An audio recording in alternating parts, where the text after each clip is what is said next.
What's up, everybody? How are you? We are live, as we promised, from the palatial estate of Major Mick. How are you all?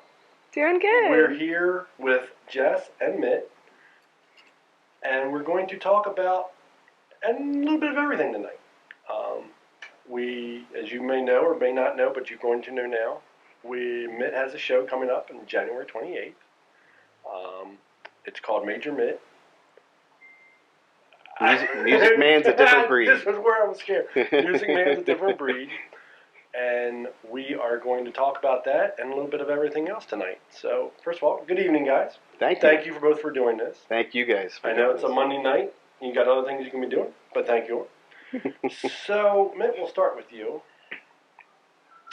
From back in your infancy, back at Golden Sports Bar. Oh, my. Okay? Till now. Yes, I did a little bit of research yesterday. I was digging around. Golden Sports Bar. What has been the biggest change in the music scene? And what has been the biggest constant in the scene? Ooh. I actually would like to take it back further than the Golden Sports Bar. Back to the days when this area had a really vibrant original music scene. I'm talking about in the days when the network was thriving and Hammerjacks was a big deal and the Paragon and the Bayou were hosting local original acts and regional original acts. That was a big change from what it is today. And a lot of people lament the loss of that era where people were going out in droves around the block lines to get into these clubs to see bands that nobody in the world knew except us. That doesn't happen anymore. So many things about the scene are different. You know what? It probably does happen. I would like to ask Turtljay over here a little bit about what the scene's like for people that are young. It's probably just because I'm older that I'm not aware of where that's happening. But I'd say that's the biggest change. People aren't looking for that same kind of vibe that they were looking for back then. The constant is that music still does bring people together, and it creates an environment where people do things that they wouldn't do otherwise, which is awesome to see, both from the audience and from the stage. And something we need even more now, I think, coming out of everything that we've come out of. Yeah, there's a lot of reasons to be divisive. Yes. And I don't see that when I have an audience in the dance floor. I don't see any of that divisiveness, right. And I can guarantee that those people are coming from all political walks. Right. From party rock to 80s. LMFAO. To your original stuff now, all that you have performed, what would you say is your favorite song that you've performed? Oh my God. Who knows their favorite anything? Yeah, that's tough. So I guess I'll draw on recent experience first. And Sister Christian by Night Ranger was a song that was a part of our tech Rich and our good friend Heidi's wedding. So that one has a very special sort of meaning for me, and it's fun to sing. So that one's high up on the list. But it's hard to pick a favorite. I mean, if you think back to the Phoenix Rising days, the Killers stuff, all these things that I've done, it's such a fun song to sing. Alex Clare, Too Close, so much fun to sing that song. Yeah. Any song that can let you emote in a way that, like, sometimes you're thinking, how am I getting away with emoting this much? But the song's letting me do it, and the audience is letting me do it. Those are the ones that are most fun. And the audience starts doing it with you. Yeah. What's your least favorite? Ooh, boy. We tried is it Men Without Hats? You Can Dance If You Want To? We tried that, and that didn't work. TNR tried that, or PR? TNR tried that. Really? I don't think I remember that. Yeah, it happened once. Okay, fair enough. Fair enough. So, Jen? Yeah, or Jess. I know. I already did it earlier. Too. Jess, growing up all your life having him in a band, what was it like having him in a band, coming home, crazy nights? What was that like growing up? Crazy nights. Like, he wasn't down there at practice not saying any of the cuss words in any of the songs. I don't know really hoping you would how turn that too up. crazy it got, but he definitely tread lightly. And it was really cool. I mean, I know, like, not many people can really say that.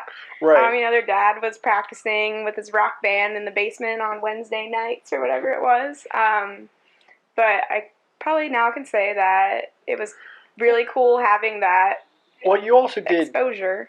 maybe I'm slightly off, but way back when when you were first starting, didn't you also do, like, backyard shows in, like, in back of your house or Rusty's house even? So Rusty, I hope Rusty's out there. Rusty, if you're out there, I freaking love you. Rusty's a big change in the scene, right? Rusty, like, was the man back in the PR days, and even into TNR, and he would have house parties and Right. PR would Phoenix Rising. I would play remember those when house you were parties. at PR that I remember looking back through photos and it was like, where was this? And Yeah. he was like, this He is a went backyard. all out. He would set his deck up and just like throw his yard out there just for people to come out and have a show. It was great.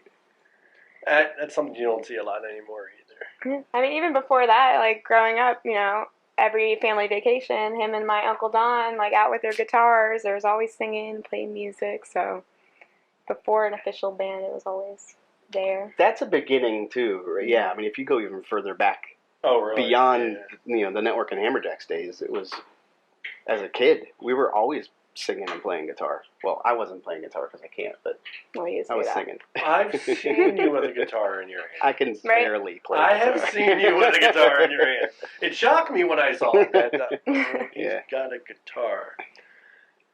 What is one thing? He will hate me for this question. Okay. Oh, God, will I? What is the one thing that people need to know about your dad that they don't know, or that you think they don't know? Well, it's, you know, I can't say, oh, well, he's a really cool guy, because it's the first thing people say just by looking at him. But maybe they wouldn't know that, you know, I didn't have, like, the most lax upbringing. Maybe you think he's, you know, chill rock star dad, but no, there were lots of rules, and that's not the most fun thing to share, but I can appreciate all of that. Would surprise you know, me a little bit. and it honest, because I you know, knowing you as I do, I'm surprised. I mean, yeah, we always have rules for our kids, but you are more of a. They need to be their individuals as well too, and supporting them being individuals. So that did surprise me a little bit that she brought up the rules. So I hold myself to a very high standard, which I never make. And my kids suffered the fact that I held them to a high standard.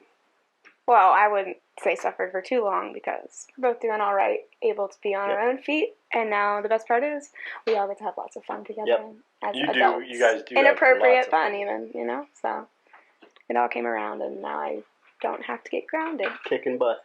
See, now she doesn't have to be grounded. That's the key. Now she doesn't have to When be we're grounded. all being. I threaten them, but it doesn't have much weight anymore. Where does your love of music come from? I think going back to those front porch backyard parties as a kid is a big start of this. We would have my dad and mom didn't like this, but we would have parties a lot. I actually found out that my daughter would also have parties a lot when we were playing and nobody was home. It's not true. It's not true. No. All right, we're gonna come A lot clean, is Pat. definitely We're gonna over figure this whole thing out. exaggeration. But I think it really goes Just back add to another that. question now. Because that's where I first experienced people gathering together in song. Okay. And it was such an experience. Like, everybody is singing the same song and you're making harmonies and like, oh my God, this is freaking amazing. I think it really that spawned it. For your original music that we're going to get talking about as we move towards your talking about your show, what was the inspiration and what did you draw from as you're writing? What do you... Ooh. Well, they say pain makes great art. And none of my original music is great art, but some of it is drawn from pain. And some of it is just, I mean, I was just listening to, there are 2 tracks coming out in October 21st. One of them is called The Visitant. It's the story that I got from a book I read about this ancient Native American tribe fighting this like demon possessing people and killing people. Like, I have no idea why I cared enough about this to write a song, but I did. So I don't know.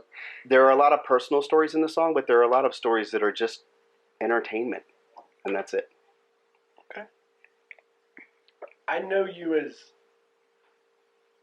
you're not a very public person in many ways, so I appreciate you doing this because I really it gets to be, but I think that listening to some of your music, I can hear some of it. When you listen to some of the music, it's drawing out. But I know that you're not in general, so it's really good to see that come out in music because with your cover side, you don't really get to honestly do that, obviously, because it's not your song, it's not your material, it's not your story. So getting to tell your story, it's really actually been really cool to listen to your music so far, and I can't wait till the next two come out in October.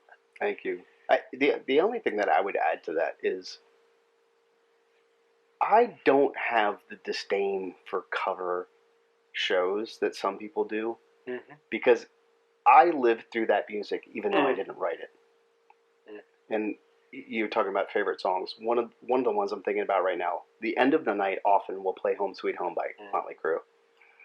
And in that song, I'm trying to tell the audience that this place and time is home to me. I get every bit as much of a feel from that as I would from singing my own song.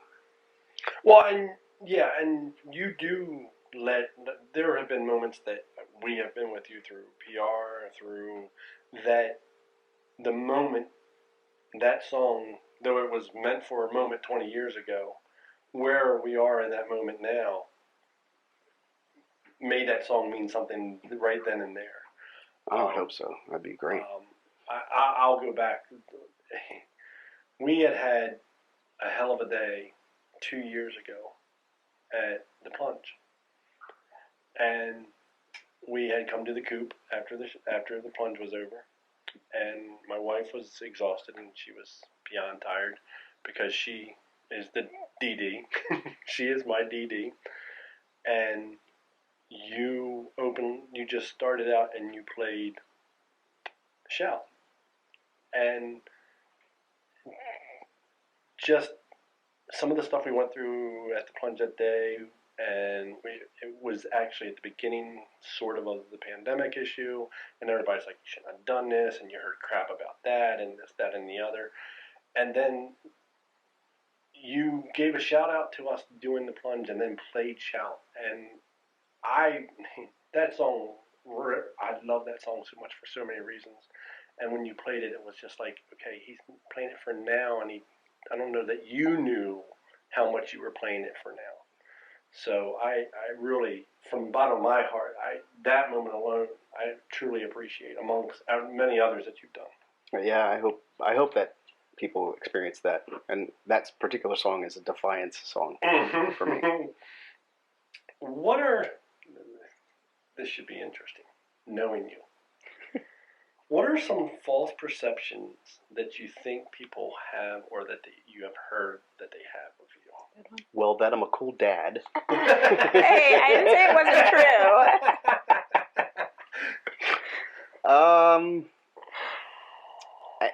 I think I alluded to one of them when we were telling people about this event that we're holding now, and it is the way that I appear when I'm out performing is not the same as the way that you would find me Monday through Thursday in my house. I'm very private. I have a lot of opinions, and I'll share them with my family, and sometimes we'll yell and cry about them, but I'm not out there in public like a lot of people that are in the music scene in this area. So I think that's one perception.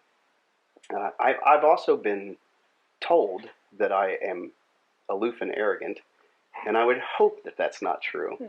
I think mostly because I'm so bad at remembering people's names, so bad at it.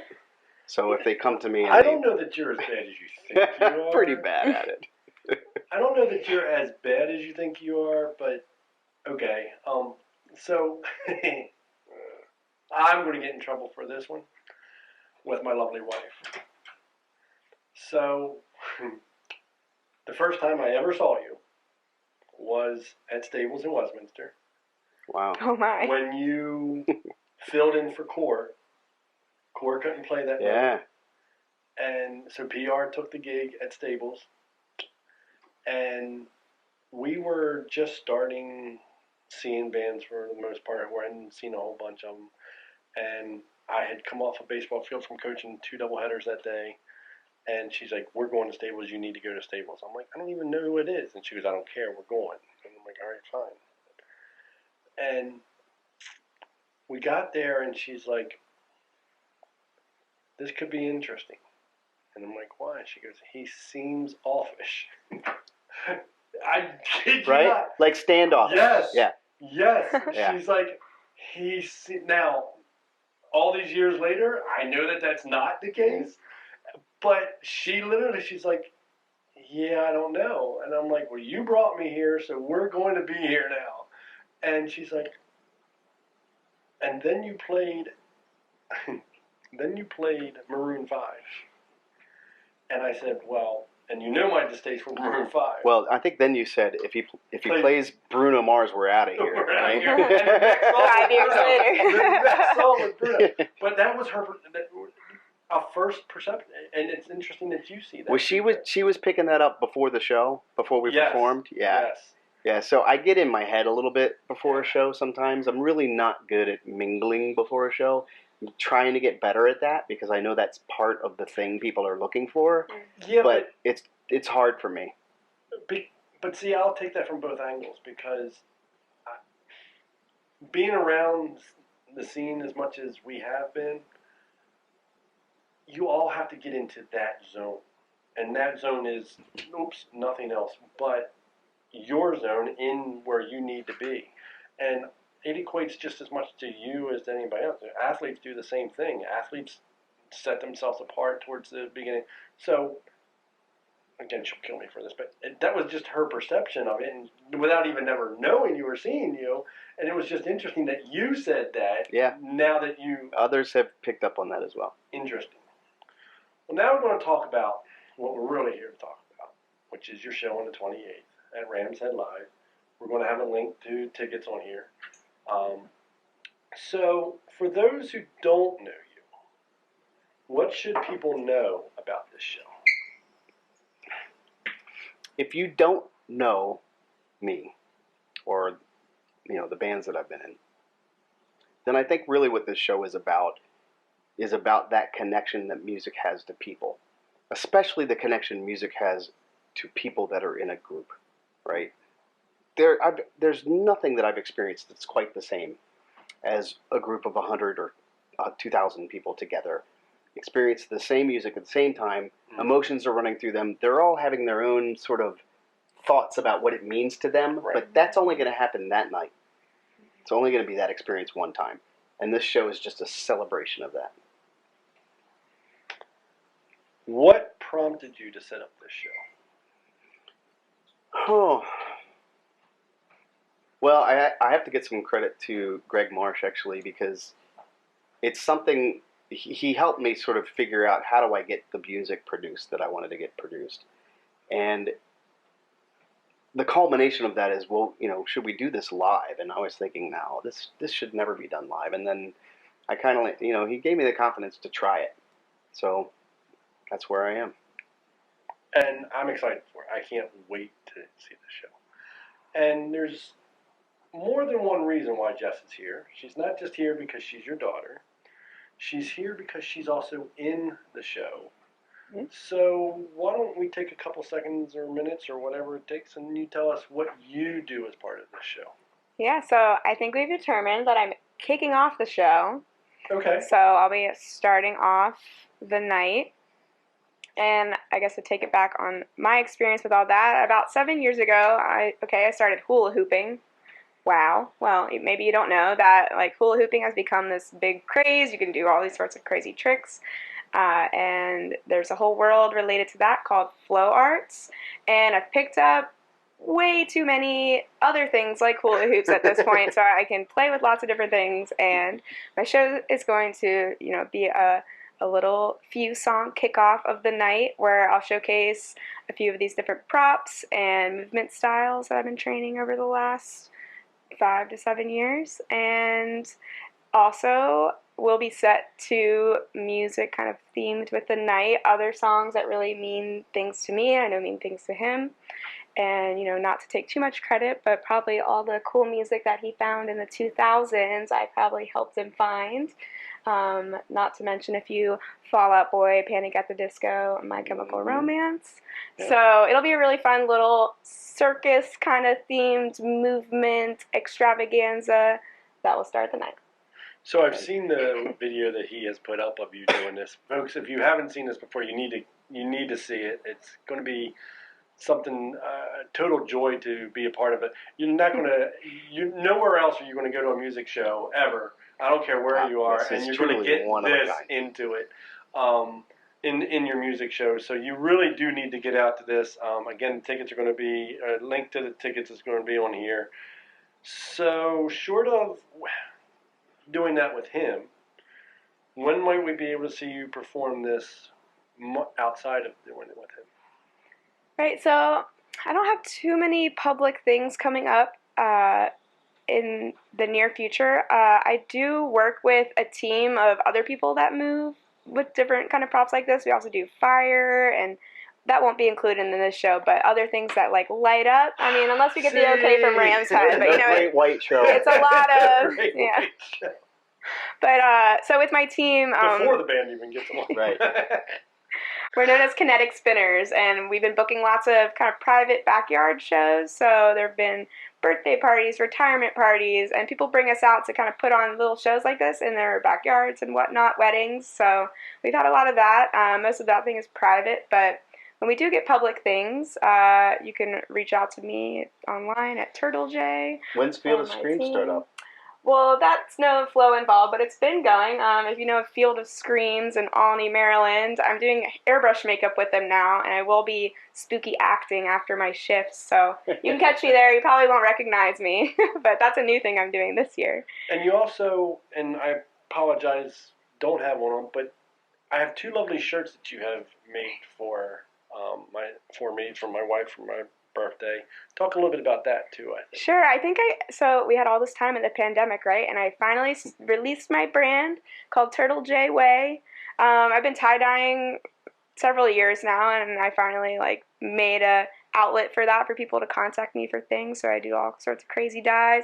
I made some button downs for him, and then you spotted those. I made some for you. I think that might be my favorite thing to dye lately, the button down shirts are really fun. They're fun. I have the purple one that I'm actually going to, I think instead of wearing my jersey this Friday, for Purple Friday, I think I'm going to wear my purple tie-dye. I'll make sure to tag you in it when I do. See a picture. Do I have time for a 20-second story about her shirt? Yes. So I was in the studio months ago, early summer, and I was wearing one of your shirts. Came out of the studio, drove home from Baltimore, and went through a McDonald's drive-thru. I was hungry. Of course. Right, yeah. Where else would you be? So in the drive-thru, pull up, and the guy at the booth is like, "Are you from L.A.? You should be from L.A. I'm from L.A. That's cool. I came from L.A. You totally would fit in your shirt." That's totally cool. Pretty high regard, I guess. Never been there, but... Alright, so back to your show. So, in regards to the show, is this going to be the start of something that will continue, or is this a enjoying done? This will continue until January 28th. Okay. And then it will not continue. Although the songs will be out there, people can enjoy the music, but I don't have any current intentions to make this a repeated thing. Okay. So I have a follow that I'm actually going to stop on now, and we're going to come back to that because, we're going to come back to that. But okay, so it's a January 20th. So see, that's how important it is to get tickets to this, folks. You're not going to see this again. This is one and done. Talk about anything else this is the only time you're going to see it. Why Rams Head for this show? So, because this show is really about, to me, that feeling of connection, Ram's Head has this. If you haven't been there, it's just a great environment where it's kind of dark and table seating, and there's like a big red velvet curtain behind the stage, and there's an opportunity for people to be together with them, with their own party, enjoying the show together, or to get up and dance on the dance floor and interact with the band. All of that's going to be possible. It'll allow me to go out and walk amongst people. People can come in early and sit, and we can chat before the show. So it was such a great environment to connect with people. That's why I thought it was the best place. And it's actually a great place. It actually is. It's a great place for a show. So, Jess, Mm-hmm. haha, Yeah. took us halfway through this thing, but we got it. The act that you do, are you going to make that a Cirque du Soleil type thing one day? Well, that's a question everybody asks. And to be honest, I guess my biggest secret is that I've never been to a Cirque du Soleil show. Cirque du Soleil. That's definitely on high on my list of things to do. But as far as me going there, I have over the past 5 years been doing the aerials thing, extreme flexibility things. So there'll be a little bit of that incorporated in the show. But I don't have high dreams to go to that extreme level. The people that do that kind of thing have to do so much training, and it's very intense. But really where I see myself is continuing this kind of like more local, putting shows out there with other people that I know doing the things, and giving kind of all of us that opportunity to do shows together. Yeah. And I will make sure, I know we talked about putting his link. I'm going to put a link to where people can, because again, parties, private events, that they can get up with you to do stuff that you do as well, so that we make sure that we can help you any way possible. Yeah. Shirts, I'm going to promote the hell out of the shirts, because I think they're California, man. I mean, they're just apparently. so You from LA, man? They're so I made it. See, you made it and you didn't even know you made it. Short of having Jess do her thing, any surprises that you can hint at this point for the show? Jess won't be the only family member involved in the show. Okay. Her sister will also sing a few songs with me. Okay. Yay. That I'm really looking forward to. And then you can just say Jess or Jen interchangeably, and somebody will answer. That's true, because then both will be there, so we won't be wrong either way. Finish this sentence. In a perfect world, my solo career takes me blank. Do you realize how hard it is to give me like a Mad Lib, where the only thing I want to put in is something a 13-year-old would say, like penis or nipple? Can you say adjective? That's like as soon as he said finish the sentence, so like my head filled up with words penis, nipple, butt grease. Can you read it again? In a perfect world, my solo career takes me blank. My solo career takes me blank. And this is that follow-up that I was talking about to the, is this going to be a long-running thing? In a perfect world, my solo career takes me, let's see, October, November, December, January, 4 months to complete. Okay, fine. Fine. Since you're not going to give anything else to it, fine. We'll let it go at that. We do have questions from the audience now that we're going. If I knew my right from my left. Will you have CDs for purchase at the show? Yep, absolutely. Okay. And they can also get you your music on virtually every Spotify, service, right? Amazon, that's where Apple. I've got mine. We have ours from Amazon. So that was from Rich. Wendy says, definitely check out a Cirque du Soleil show. You will love it. It is amazing. It looks amazing. I think I have one coming up in my future, so we'll be. I haven't been either. Let's go together. Yeah, seriously. I hear they come around like DC sometimes, Really? like Virginia area, maybe like set up in Tyson. All right, I feel adventure like I heard time. about one, but yeah. Joanne Baker asks, what is your favorite genre you like to sing?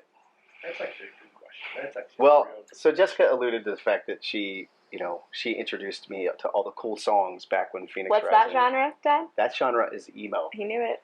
I'm a big fan of emo. I don't care what you guys say about me. I got the black nail polish. I got bracelets on. Whatever. It doesn't matter to me. I love melodic stuff that's got heart in it and emotion and jams. I'm a big fan of emo. Got it all. Is it your favorite to sing? Love it. To sing? Genre, not again. We're not asking. It's song. tough. I mean, it's almost like the favorite song to sing thing. I love some emo songs. I love some alternative songs to sing. I actually love some 80s songs to sing. I don't know. I don't know that I have a favorite genre to sing. The things that I enjoy singing most are things that I can do convincingly and have some kind of emotive thing happening in there, right? Something that you can like get a hold of and go, God, this makes me feel good. Or sad or whatever.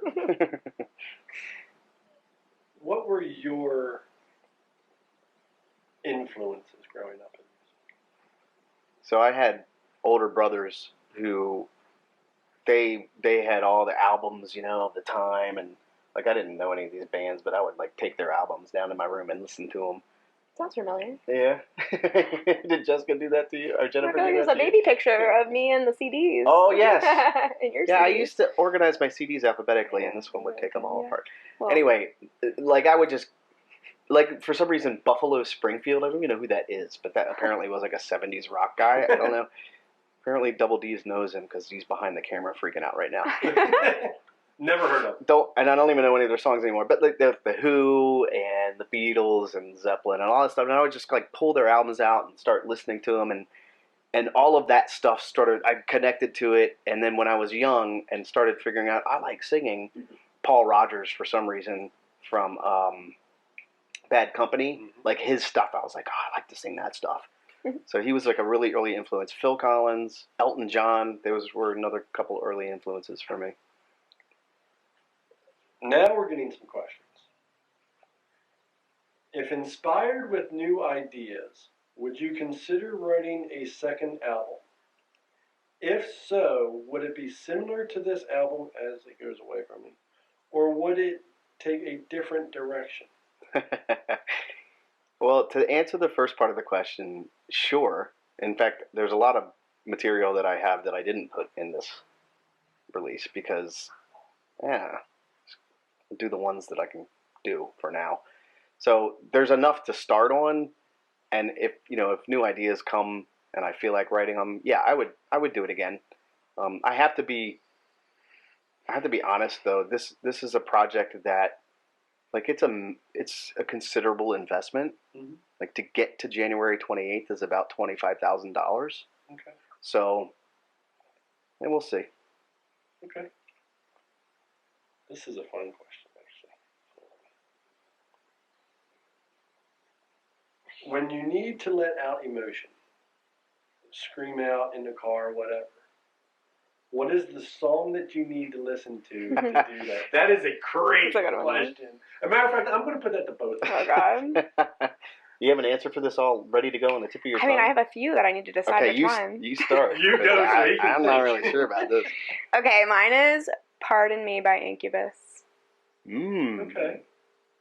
Nice. Look, she said a few and she just dropped one. She'd be like, I have a little playlist with like 5 songs on it. I got a lot going on, okay? I'll be honest with you. I don't usually rely on music to get anger or aggressive emotions out. Those come out by themselves with no problem. I more often will use music to like dive into some sorrow stuff, like, and it could be anything. I don't know. We were playing Philip Glass. It's like spa music, it's like orchestral.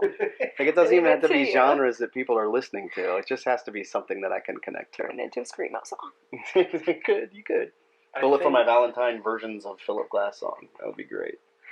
I think my anger go-to would be Five Finger. Yeah. Yeah.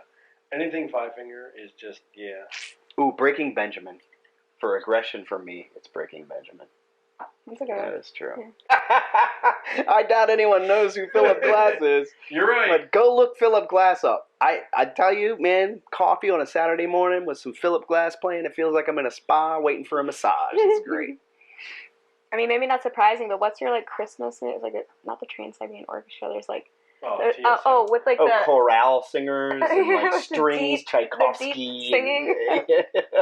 deep singing. I don't know. There's like something like monk, something you call it, like Gregorian chants. yes. I have never listened to Gregorian. You're like every Christmas, you're like, let's put it on. I don't even know Gregorian chants. You're crazy. I don't know. We're gonna go look at the Christmas CDs and find out. I don't know if we have CDs of it, but I feel like we always bring it up. Another online question: is there any kind of music that you don't connect to? Yeah. Polka. See, ladies and gentlemen, this is what I love about this. I'm telling the guy at Busch Gardens. I'm telling him. I can't. He's dead, but that's a lie. Actually, I can connect to polka. I just need Come a liter of beer. This You're is good. why I need a liter of beer. He literally sat here, went dead face like, yeah, polka, and then just breaks out.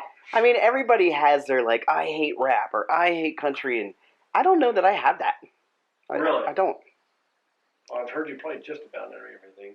Yeah. In some. I mean, Eminem's like one of my favorite artists. I know a lot of people be like, he's not rap, but He's a lot of my workout music. Eminem is a great. I have found that since I've been doing gym, Eminem is great to hit the gym with. there's some aggression getting out. Yeah, there is some aggression getting out when you do that. So I'm going to ask you something. I talk about that's sitting up above us here. That's, Is that a major award? That's a major award. Wow, looks like it. Well, he's Major Mitt, and it's in his A house, and major? it's his award. So see, it's a major Now award. it definitely is. Sorry. Wow, you just changed that whole meaning of that. I mean, what do you want to know?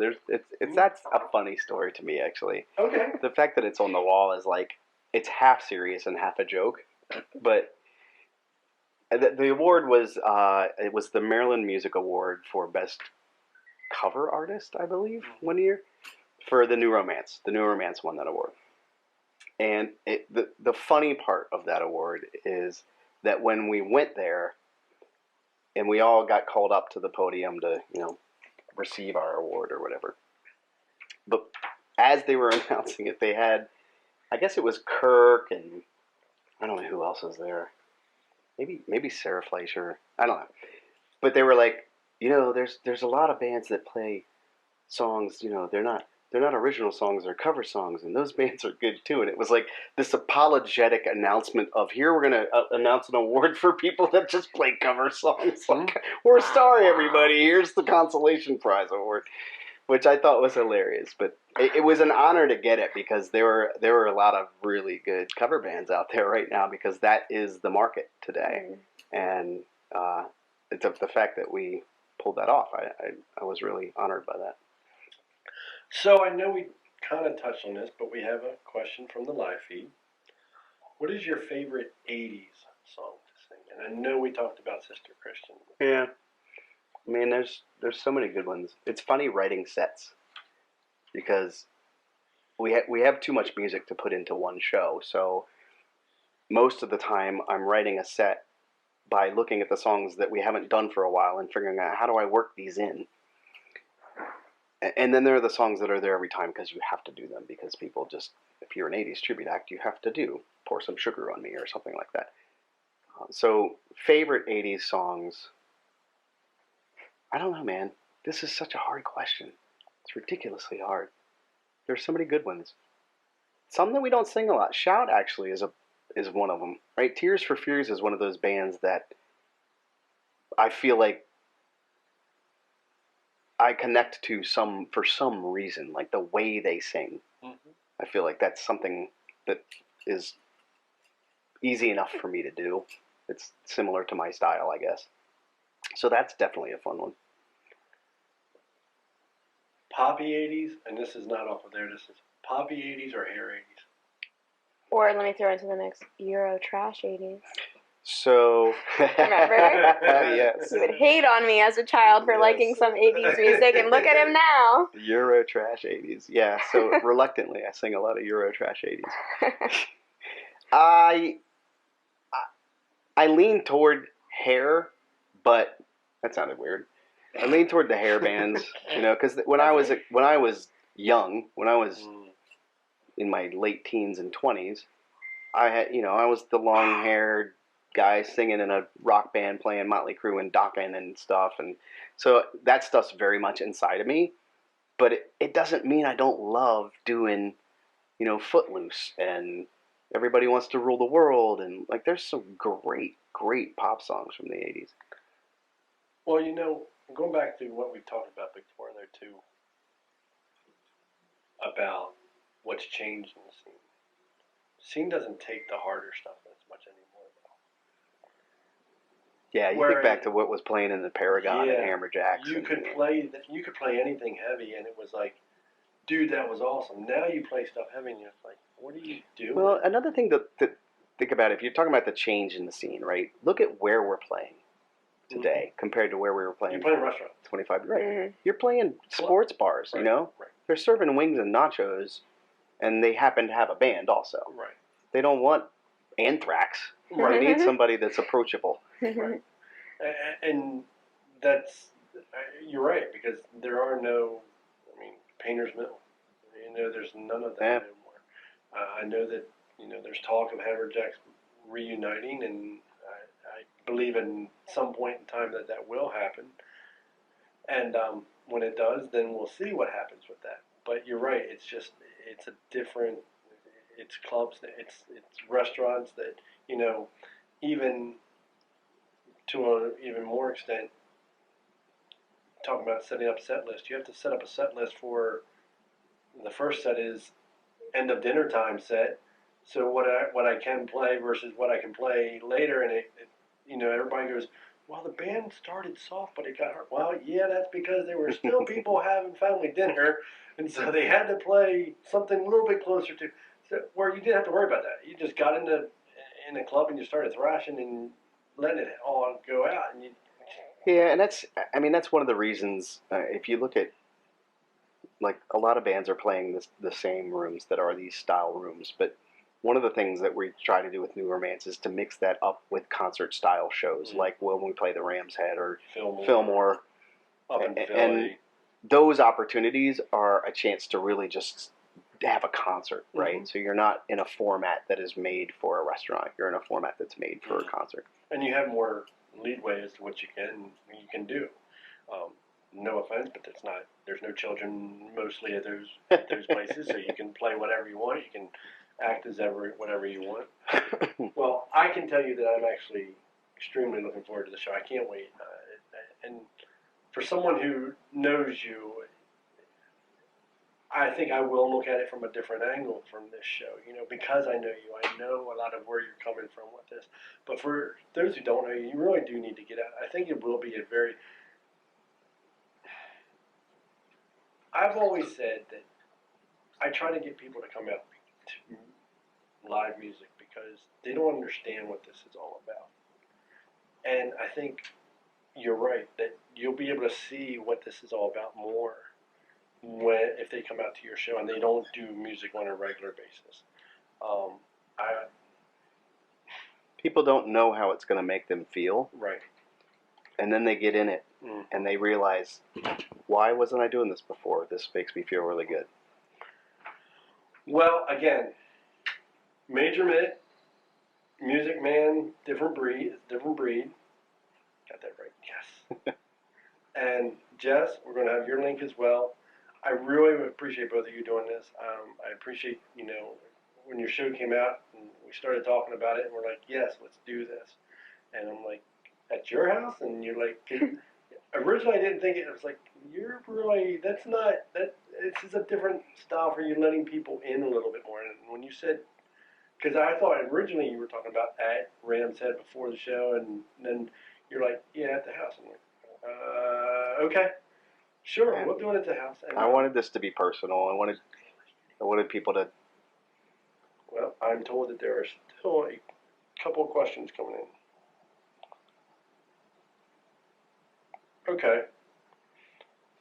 When did you realize that you were passionate about music? Not just, when did you realize that you were passionate about music? Let me tell you a story. Okay.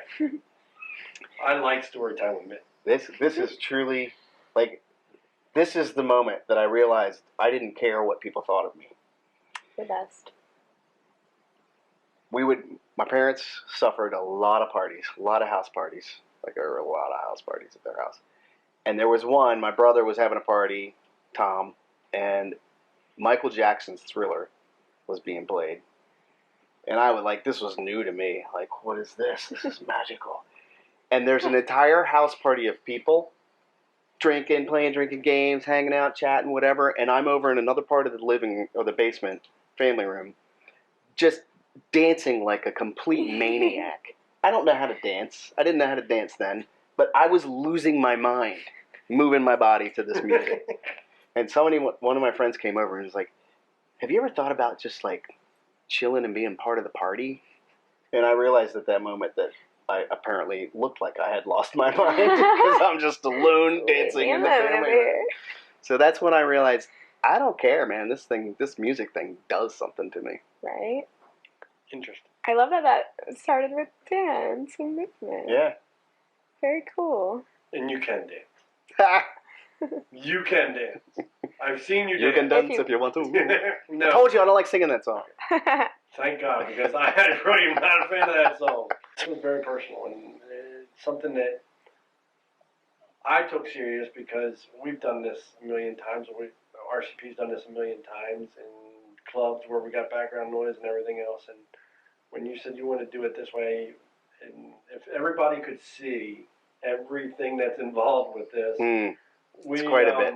We stepped it up for this, and and that's obvious. I'd like to see this be something we do even more of, because this was neat. This is different, and it gets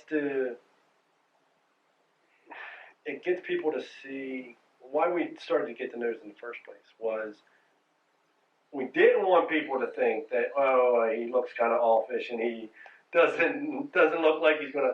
That there is a person behind the mic, if you will. I think it maybe be the right way of saying it. That there is a person behind the mic, and it's more than. And the more you get involved in this, and the more you come out, the more you get to see that, and the more, I mean, we can talk about social networking all you want, but the people that we've reached and touched and become a part of our lives just by going out on a Friday night or a Saturday night, it's just, and people that have now become not just somebody on Friday or Saturday night, but integral parts of our Mondays or Tuesdays. Yeah. Integral parts of, I need somebody to talk to. Integral parts of, you'll never guess what the hell happened today. And they're right there because it is a family. And the more people know that this is a family, the more I think people would get involved in just following music as a whole. And I think it's something that, again, as I've said in the beginning of this, I think we need now more than ever. I think I just want to also shout out to Raging Cowboy Promotions, because you guys are putting a lot of energy and time into this for no other reason than because you see value in it and you believe in it and you're enjoying it and you think spreading the word is a value. I will forever believe it. And I will say that I wanted this to be personal because this is something that the show itself in January is personal. It's very personal. My daughters are in this show. These are songs that I've written that are never going to be played anywhere else except tonight. And the songs that aren't originals are going to be the things that tell the story of music for me, to everybody.